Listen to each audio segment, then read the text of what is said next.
భాగ్యము దాచి ఉంది ప్రభుని కోసము. ఎందుకో ఇంత భాగ్యము దాచి ఉంది ప్రభుని కోసము. చిరుప్రాయముందే సాకులు సరితూగాలేదే బోధకులు. నీ మనసును నాకిచ్చావా, మనసు మలినమైన నాకై మనిషిగా దిగి వచ్చావా. పండుగ చేద్దామా, యేసు ప్రభుని ఆరాధిద్దామా. యేసయ్యా నీ ప్రేమెంత బలమైనది, యేసయ్యా నీ కృప ఎంత విలువైనది.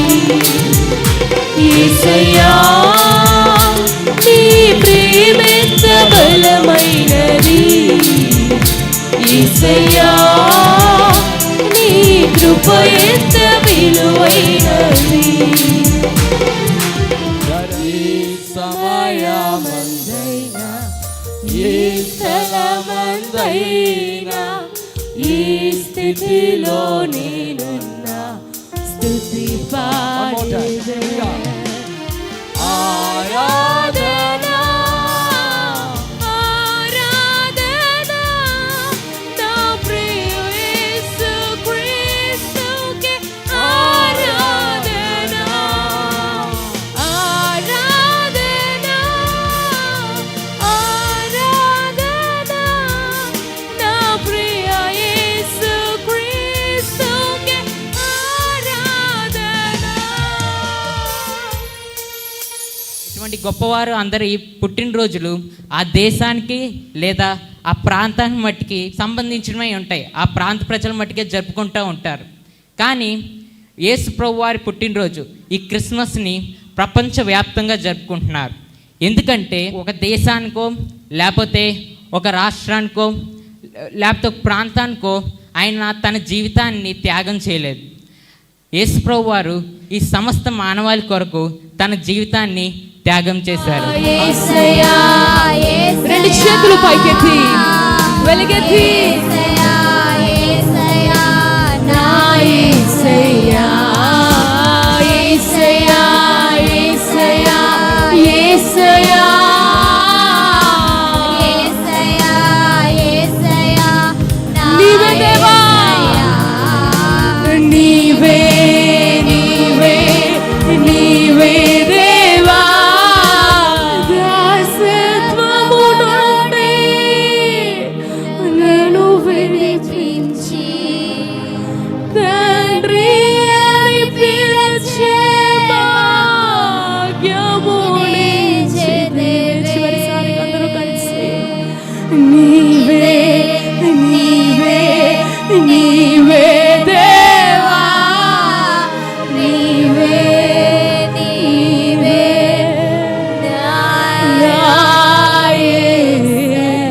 దేవుని ఎలా ఆరాధన చేయాలి? మొదటిగా ఆత్మతో సత్యముతో దేవుని ఆరాధన చేయాలి. రెండవది విధేయత కలిగి నా హృదయముతో దేవుని ఆరాధన చేయాలి. మూడవది విరిగి నలిగిన మనసుతో దేవుని ఆరాధన చేయాలి. నాలుగవది న్యాయవంతమైన జీవితాన్ని కలిగి దేవుని ఆరాధన చేయాలి. ఐదవది కృతజ్ఞతాస్తుతులు చెల్లించుచు దేవుని ఆరాధన చేయాలి. ఇలాంటి ఆరాధనని దేవుడు అంగీకరిస్తాడు. అయితే అసలు దేవుని ఎందుకు ఆరాధన చేయాలి? దేవుడు మనల్ని సృజించాడు, అందుకు ఆరాధన చేయాలి. రెండవది దేవుడు మనల్ని సృజించిందే దేవుడిని ఆరాధన చేయడానికి. మూడవది ఆయనకి సమీపంగా అవ్వడానికి మనం దేవుడిని ఆరాధన చేయాలి. నాలుగవది చాలా ఇంపార్టెంట్, దేవుడు మనల్ని రక్షించినందుకు దేవుణ్ణి ఆరాధన చేయాలి. ఈ క్రిస్మస్ నీ యొక్క జీవితంలో ఒక మార్పు తేవాలి అంటే నువ్వు ఒక రక్షణ యొక్క విలువ ఎప్పుడైతే తెలుసుకుంటావో అప్పుడే నిజమైన క్రిస్మస్ ఒక విలువను నువ్వు తెలుసుకుంటావు. కాబట్టి ఇప్పటి నుండి ఒక బాహ్య సంబంధమైన ఆరాధన కాకుండా, ఒక ఫేక్ వర్షిప్ కాకుండా, నీ హృదయపూర్వకంగా దేవుణ్ణి ఆరాధన చేస్తూ, దేవునికి దగ్గర అవుతూ, దేవునికి సమీపంగా అవుతూ ఒక గొప్ప ఆరాధికులుగా మీరు మారుదురుగాక.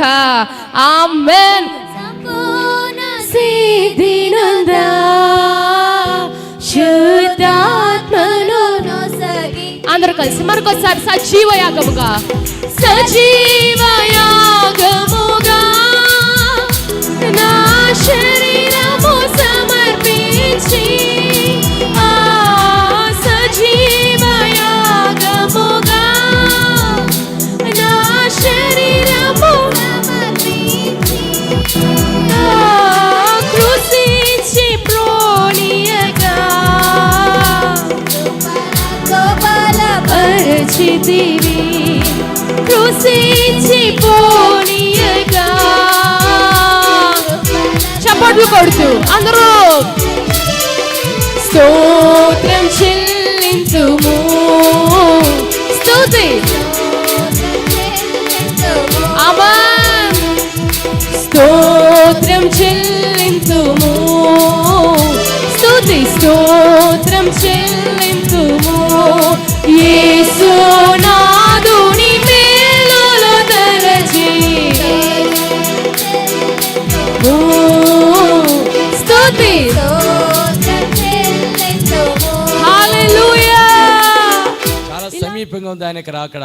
పిల్లరా, మొదటి రాకడ దినోత్సవాలు ఎంతో ఆనంద సంతోషాలతో ప్రపంచవ్యాప్తంగా ఇలా మిరుమిట్లు గొలిపేటటువంటి కాంతుల వెలుగులలో ఎంతో ఆనందంగా జరుపుకుంటున్నాం.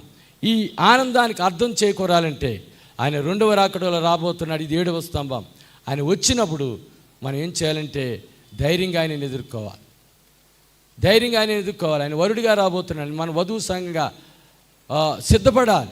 సిద్ధపడినటువంటి వారు మాత్రమే ఆ రెండవ రాకడలో ఆయన ఎదుర్కొని ఆయన మన కొరకు ఏదైతే సిద్ధపరిచాడో ఆ నిత్యరాజ్యం మనం ఉండగలుగుతాం. ఆ సిద్ధపాటు కనుక లేకుండా మనము కనుక ఉన్నట్లయితే ఈ మొదటి రాకడ ఉత్సవాలతోటే ఇంకా బాలయేసునే చూస్తూ మనం మురిసిపోతూ ఉంటుంటే, ఆయన రెండవసారి ఆయన బాలయేసుగా రావటం లేదు, యోధా గోత్రపు సింహంగా ఆయన వస్తున్నాడు. మొదటిసారి ఆయన తీర్పు తీర్చబడ్డాడు, రెండవసారి ఆయన వచ్చినప్పుడు తీర్పు తీర్చబోతున్నాడు. మరి ఆ యొక్క తీర్పులో నేను నిలబడతావా? ఆయనలో జీవం ఉండెను, ఆ జీవము మనుషులకు వెలుగై ఉండెను. ఆ వెలుగు చీకటిలో ప్రకాశించుచున్నది, కానీ చీకటి దాన్ని గ్రహింపకుండెను.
యేసుక్రీస్తు వారిని లోకమునకు వెలుగై ఉన్నానని, ఆయనతో నడిచేవారు యొక్క జీవపు వెలుగులో నడుస్తారని, వెలుగు సంబంధులుగా పిలువబడినటువంటి మనము మన యొక్క రక్షణ దీపాన్ని ప్రభువారు వెలిగించారు కనుక ఇప్పుడు జీవితాంతము కూడా ఈ దీపం వల్లే వెలుగుతూ ప్రభు కొరకు అన్యజనుల మధ్య ప్రకాశిస్తూ ఆయన యొక్క రాజ్య మహిమార్థమై ఆ ప్రభు పనిలో వెలుగుతూ అనేకులను వెలిగిస్తూ ప్రభు కొరకు జీవిందా.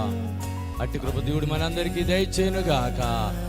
ఆమేన్. మా సాక్ష్య జీవితాలు నైనా దీపస్తంభం మీద పెట్టబడిన దీపాలు వలె వెలగటానికి, ప్రకాశించడానికి, అనేకులకు మంచి సాక్షార్థంగా మా జీవితాలు ఉండునట్లుగా సహాయము దయచేయండి. అనేకులు వెలిగించబడటానికి తండ్రి దేవా, మా జీవితాలు ఒక మార్గదర్శకంగా ఉండడానికి సహాయము దయచేయండి. నామానికే మహిమ, ఘనత, ప్రభావాలు పొందుకోమని యేసు పరిశుద్ధ నామమున బ్రతిలాడి వేడుకుంటున్నాము తండ్రి. ఆమేన్.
రాజు నీవేనని.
మీరు క్రీస్తు యొక్క శరీరమై ఉండి వేరు వేరు అవయవమై ఉన్నారు.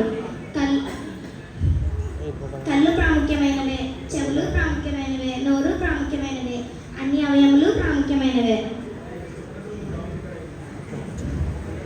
అన్ని శిరస్సుకు లోబడి పనిచేయాలి.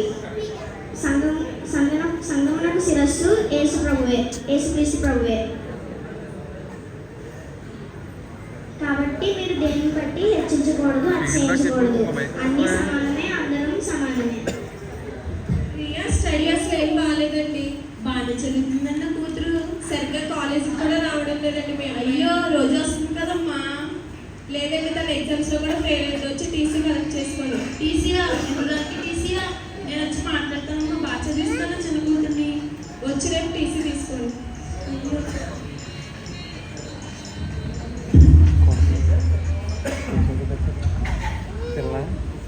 అమ్మా ఏమైంది అలా ఉన్నావు? ఏం లేదమ్మా. చెల్లి కాలేజ్ విషయం అవునమ్మా, ఇప్పుడే కాలేజ్ ప్రిన్సిపల్ మేడం ఫోన్ చేసి టీసీ తీసుకోవడానికి రమ్మన్నారు. నీకు ఎన్నోసార్లు చెప్పాను చెల్లి బిహేవియర్ బాగాలేదని. ప్రేమ అనేక దోషాలు తప్పనని వాక్యం చెప్తున్నట్లుగా నువ్వు చూపించిన ప్రేమ అతి గారాబం వల్ల ఈరోజు నీకు దుఃఖాన్ని, నాకు అవమానాన్ని తీసుకొచ్చింది. అవునమ్మా.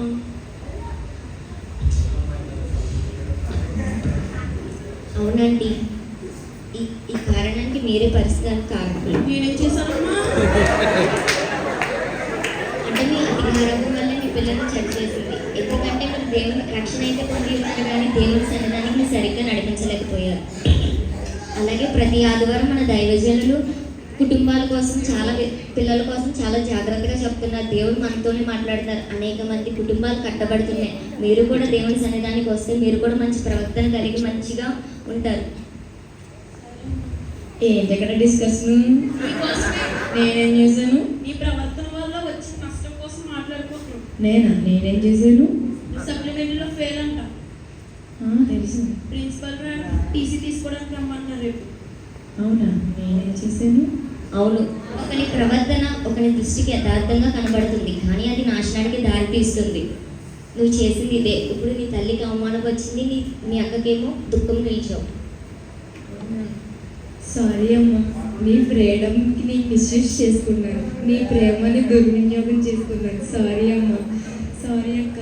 ఈసారి నువ్వు ప్లేట్ చేసినప్పుడు నీతో పాటు నేను కూడా ప్లేట్ చేస్తాను అక్క. అందరం కలిసి చర్చికి వెళ్దాం. పదండి, నీ దగ్గర వస్తారంట. పదండి.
మొదటిగా పెన్ ఎడదాం.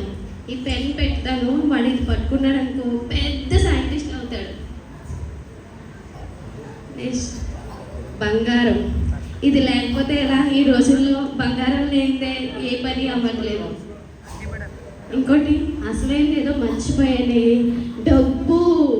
డబ్బే కదా మనం నడిపించేది.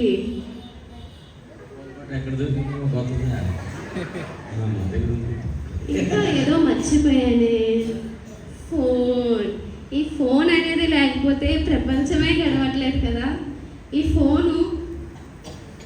ఫోన్ పట్టుకున్నాడు అనుకో, వీడు సోషల్ మీడియాలో పెద్ద సెలబ్రిటీ అయిపోతాడు.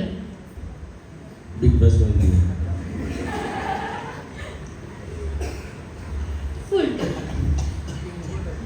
అండ్ ఇంకా పెట్టాలి కాబట్టి బైబిల్ కూడా పెడతాం. నా తల్లిదండ్రులు ఎంతో సంతోషిస్తారు. పెట్టాలి కాబట్టి పెడుతున్నాను. వాడు ఏం పట్టుకుంటాడో చూద్దాం, వాడి భవిష్యత్తు ఎలా ఉంటుందో చూద్దాం. అందరికీ ప్రజలు, నేను చిన్నప్పుడు అన్నప్రసన్న రోజు తెలియకుండా బైబిల్ ముట్టుకున్నానంట. ఇప్పుడైతే తెలిసే ముట్టుకుంటున్నాను. దేవుడి వాక్యం నాతో మాట్లాడింది. నేను దేవుడి సేవ చేద్దామని అనుకుంటున్నాను. పాస్ అవ్వాలనుకుంటున్నాను. ఒకసారి మా అమ్మని అడుగుదాను. మా అమ్మ అయితే చాలా సంతోషిస్తుంది. అమ్మా, ఏంటన్నా? నేను పాస్ అవుదాం అనుకుంటున్నాను. ఏంటి పాస్టర్ అవుతావా? ఇంత చదువు చదివి పాస్టర్ అవుతావా? దేవుడు వాక్యం నాతో మాట్లాడిందమ్మా. దేవుడు నీతో మాట్లాడా? మీ ఫ్రెండ్స్ అందరూ అమెరికా వెళ్ళి డాలర్లు సంపాదిస్తుంటే నువ్వు ఇక్కడే ఉండి పాస్టర్ అవుతావా? పాస్టర్ లేదు, ఏమీ లేదు. నువ్వు ఇక్కడ అమెరికా వెళ్ళి జాబ్ చేయాల్సిందే, నాకు కోటీశ్వరాలు చేయాల్సిందే. దేవుడు నాతో మాట్లాడదమ్మా. పాస్ అవుతున్నాను. అరే రే, వీడు నా భవిష్యత్తు ఏం చేస్తాడో ఏంటో, నన్ను ఏం చేయాలనుకుంటున్నాడో పాస్టర్ అవుతాడంట. చూశారు కదండి, తల్లి దగ్గరికి వచ్చి బిడ్డ ఎంత విధంగా చెప్తున్నాడు. నేను పాస్టర్ అవుతాను, నేను దేవుని పరిచర్య చేస్తానని చెప్తున్నాడు. కానీ ఆ తల్లి మాత్రం ఒప్పుకోవట్లేదు. ఆ తల్లి కంట ఆస్తిపరులు కావాలా,